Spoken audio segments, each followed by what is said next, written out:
हो नागेशराव बोला. किती बकरे कापलेत आज? 10 पर्यंत पहा.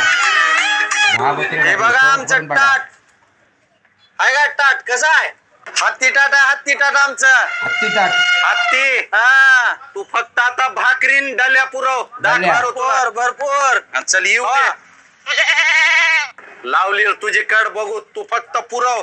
तुझी क्वालिटी क्वांटिटी बघतो कशी आहे ती. क्वांटिटी.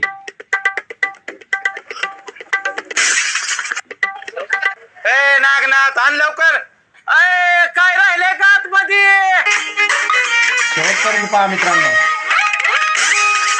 शेरवान शेरवा. चौथी रस्त्याची बकेट भर बाबा. चौथी. नागेशरावला सरळ आण. अरे आण लवकर शेरवा. बाबा हे काय जरा हा घंटा कुस केलेल्या 5-6 भाकरी आण. 5-6 भाकरी कुस करलेल्या. हा